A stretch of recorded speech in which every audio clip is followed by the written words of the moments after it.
নেপালের সৌরাহায় অনুষ্ঠিত হল বার্ষিক চিতওয়ান হাতি উৎসব, যেখানে ফুটবল দক্ষতা প্রদর্শনের মাধ্যমে পর্যটক ও স্থানীয়দের মনোরঞ্জন করে হাতিরা।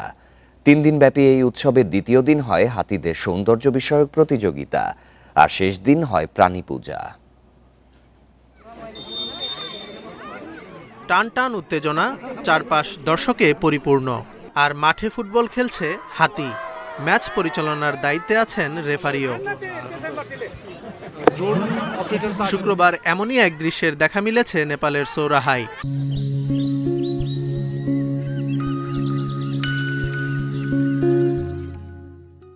প্রতি বছরের এই সময়ে দেশটিতে অনুষ্ঠিত হয় চিতওয়ান হাতি উৎসব, যেখানে ফুটবল দক্ষতা প্রদর্শনের মাধ্যমে দর্শকদের মনোরঞ্জন করে হাতিরা। এই উৎসব সারা দেশের মানুষকে আকর্ষণ করেছে। পুরো পরিবেশটি বেশ প্রফুল্ল এবং মনোরম। উৎসবের প্রথম দিনে আমরা হাতির ফুটবল দক্ষতা প্রদর্শন করি। উৎসবের আগে বেশ কয়েকদিন তাদেরকে প্রশিক্ষণ দিয়ে থাকি। স্থানীয়দের পাশাপাশি উৎসবে উপস্থিত ছিলেন বিভিন্ন দেশের পর্যটকরা।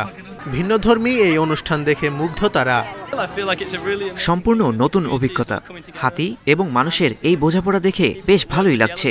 সত্যি দুর্দান্ত। চিতওয়ান উৎসবের দ্বিতীয় দিন অনুষ্ঠিত হয় হাতিদের সৌন্দর্য বিষয়ক প্রতিযোগিতা, আর শেষ দিন প্রাণীদের জন্য পূজা করে নেপালবাসী। Zobayer Hussain, independent news.